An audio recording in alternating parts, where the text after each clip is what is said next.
पूज्य मालिक को कोटि कोटि प्रणाम और सभी भाई बहनों को नमस्ते।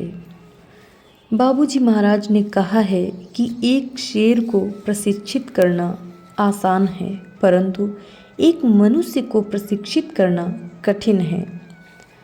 मानव अनेक जन्मों के संस्कारों को लेकर पैदा होता है और यहाँ भी उसे वंशानुगत वातावरण, शिक्षा और समाज की अनेकों अच्छी बुरी विधाओं से होकर गुजरना पड़ता है, तो उसके जीवन पर प्रभाव डालती हैं। अतः उसकी मानसिकता व दृढ़ता पर ये सब भी प्रभाव डालते हैं तथा ये उसके जीवन में परिलक्षित भी होते हैं। अतः दृढ़तापूर्वक आत्मबल से तथा सतत प्रयास से ही वह उद्देश्य या लक्ष्य प्राप्ति में सफल हो सकता है।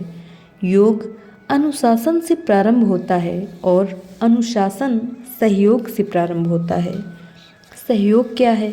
इसकी संरचना सह और योग शब्द से हुई है, अर्थात सह किसी के साथ विचरण या सहयोग का संकेत देता है और वह सहयोग गुरु अर्थात मालिक का है। मालिक जैसा चाहते हैं, जैसा कहते हैं, वैसे ही हमें मन से, वाणी से और आचरण से उस मानसिकता और अभ्यास में ढल जाना है। जैसे वे हैं उसी प्रकार बन जाना सहयोग कहलाता है। अब योग का अर्थ है जुड़ना, अर्थात गुरु के साथ लय अवस्था प्राप्त करना।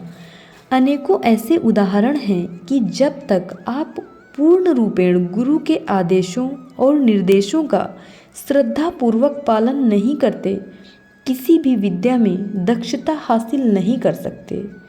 भगवान श्री कृष्ण ने अर्जुन को उसकी प्रत्येक जिज्ञासा का उत्तर दे उसे पूर्ण संतुष्ट करने का प्रयास किया, परंतु जब अर्जुन लगातार और जिज्ञासा प्रकट करते रहे, तब अंत में भगवान कृष्ण ने कहा कि सर्वधर्म परित्यज्य मम एकम शरण व्रज।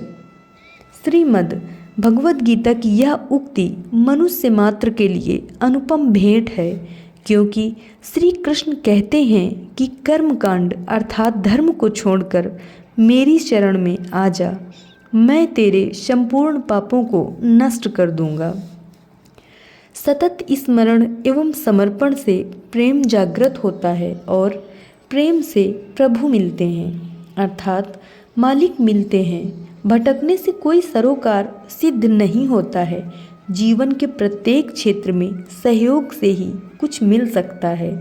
गुरु देना चाहता है, परंतु आप स्वयं को लेने योग्य नहीं बनाते तो गुरु निराश होता है। यह मेरे पूज्य मालिक की उदासी का कारण है, क्योंकि लक्ष्य प्राप्ति से भटक जाना निराशा और हताशा की ओर संकेत करता है। पूज्य लाला जी ने अखलाक को आचरण का अनिवार्य अंग बतलाया, जिसका मतलब है अभ्यासी को आचरण में चरित्रवान, नैतिक और सत्यनिष्ठ होना चाहिए। हमें सदैव अपने परिवार और समाज के हित में लगे हुए अपनी साधना और अभ्यास पर अडिग रहना चाहिए। अभ्यासियों का साथ सत्संग कहलाता है, जिससे पूज्य मालिक की कृपा बनी रहती है।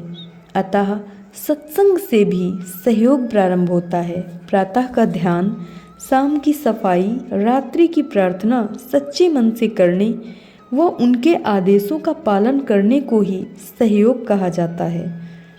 परंतु सच्चा सहयोग मालिक की मनसा पर उनके बताए हुए रास्ते पर खरा उतरना है। पूज्य मालिक ने उद्बोधन देकर हम सबको रास्ता दिखाया।